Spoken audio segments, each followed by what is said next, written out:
Do you know how fast violence happens? Let's find out with Shelley Hill from the Complete Combatant. All right, but first, if you have legal matters that involve firearms, then you need to call California firearms lawyer John Dillon, especially if you have questions on red flag laws, gun registration, gun transportation, or maybe you just need to know that your guns are California compliant. Call our trusted firearms attorney, John Dillon. John Dillon specializes in California gun laws.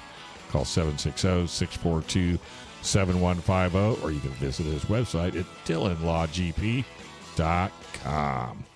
All right.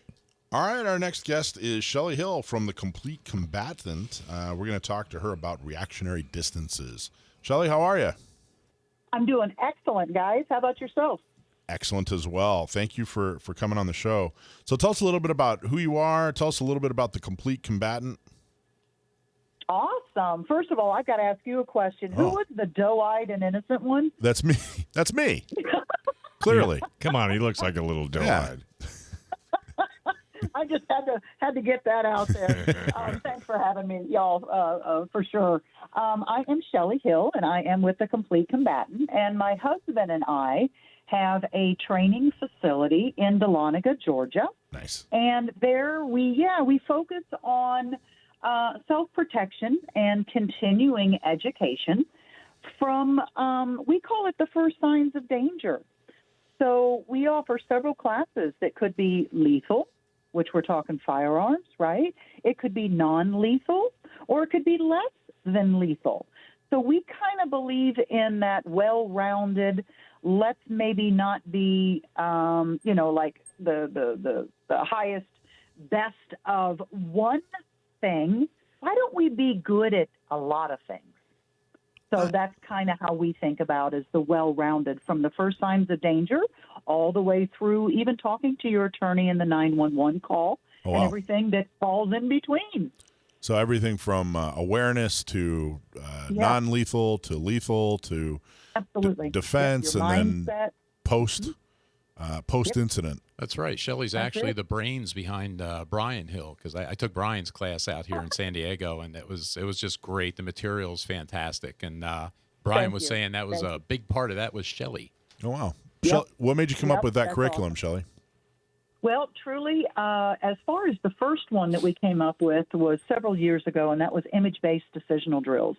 And I am dyslexic. So I'm just not kind of dyslexic. I won the lottery, right? So when we talk about the writing or the speaking or the spelling or the reading and the numbers, right?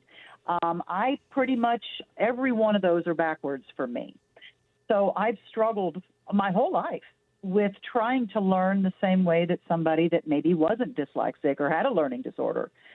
So several years ago, we're talking maybe 5 or 6 now, I just started thinking about and talking to Claude Werner, who's a wonderful, wonderful guy in our community, and Brian. And I'm like, I would like to show people how I learn, which is images and hands-on.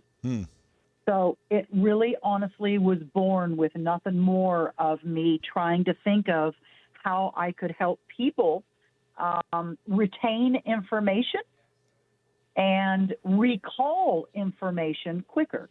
And with recognition prime decision making and the use of some image cards with the basic, 8 or 9 options that you truly have in a self-defense encounter, and that's including your words and using, 911 and stuff like that, that if you could put an image in front of someone and have them have to react and act to that in a specific amount of time, will learning occur? And absolutely learning will occur, because your brain doesn't really recognize the difference between training and real stress. Stress is stress is stress.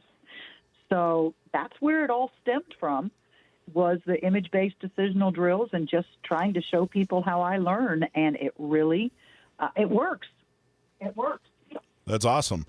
So tell us about reactionary distances. What does that mean?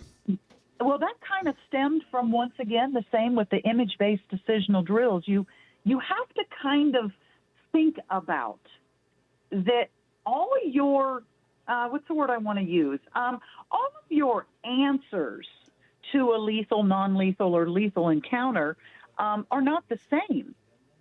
And you have to take distance in mind. And there's a cultural anthropologist. His name is Edward T. Hall. And he's the brains behind the public, social, personal, and intimate distances that talks about in healthy adults. Well, because of his work, we can take that a little further, right? So we can now think about in protection management, as far as the distance goes, that we can use his research to our purpose on measuring violence options available to that bad person, right, based on distance, and measure our options available for us to react, act, and respond. So where you may have enough time, let's just say 25 feet and beyond, to see that person and be able to make the decision that, hey, you know what, I don't want to be here. Well, you've got that time, that distance to beat feet and get out. But you don't have that same luxury at 12 feet, right? Yeah. Or you don't have that same amount of time. So we've got some real simple distance zones that we talk about.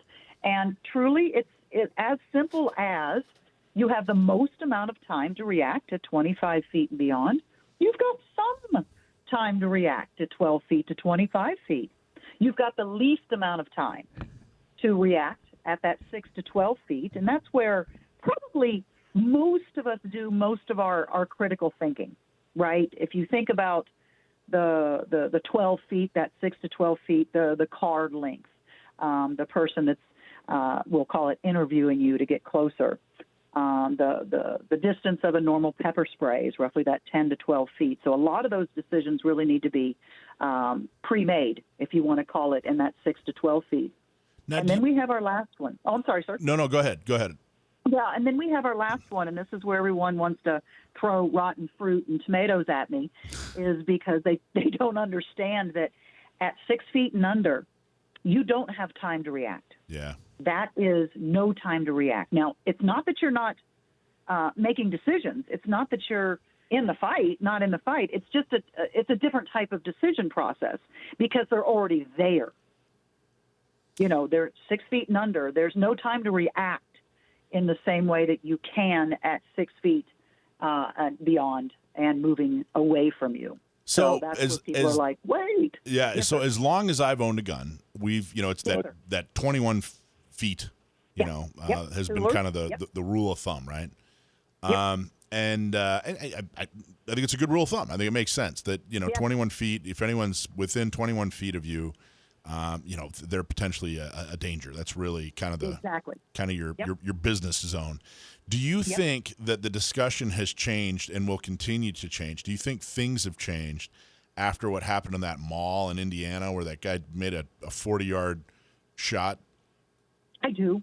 I really do. And I think it was changing kind of before then because, like with Tuller, it's that roughly 1.5 second, right? Right. And that's covering a distance at roughly, once again, 21 feet.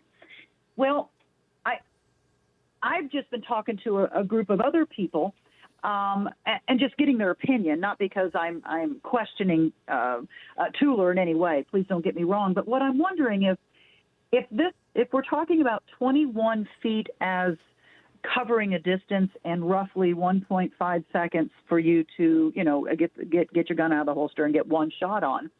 Well, we're also conscious that it's not just one shot, right? We don't know if the one shot is going to stop someone, right? It could be multiple shots.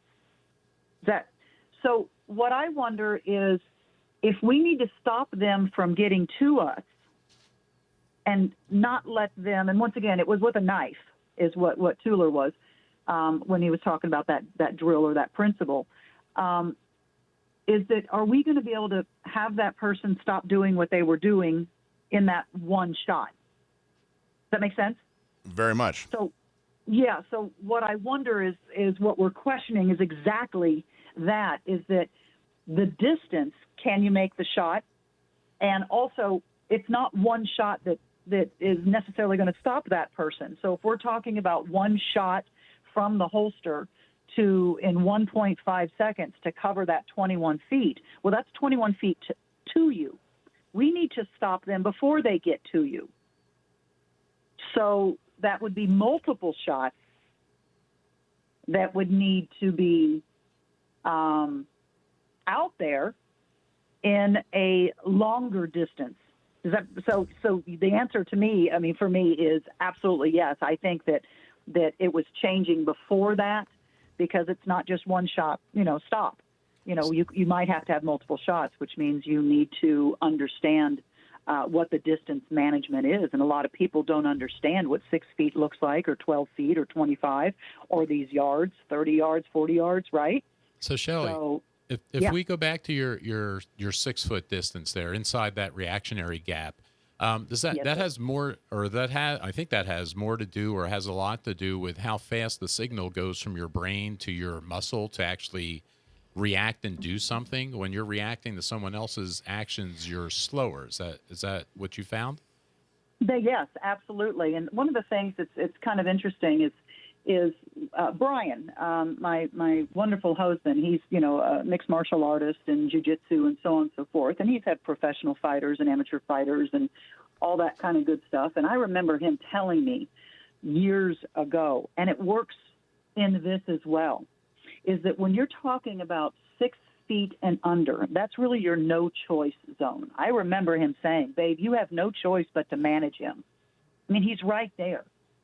You are in danger if that is what the intention is. It's not like you can sprint away, because by the time you recognize that person is there and your brain recognizes that I need to do something, they're already there, because it's not like they're covering a distance.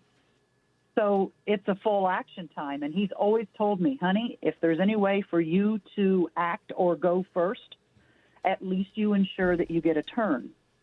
Right. Hey, Shelley, how do people follow you around and hook up with the Complete Combatant? Oh, that would be the Complete Combatant at gmail.com would be my email, or thecompletecombatant.com. All right.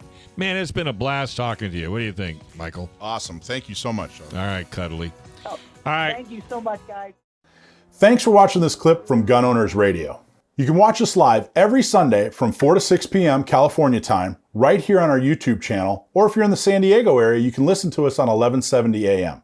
We're also available on your favorite podcast platform for free. Don't forget to like and subscribe so that you can help restore and protect the Second Amendment, not just in California, but across the country.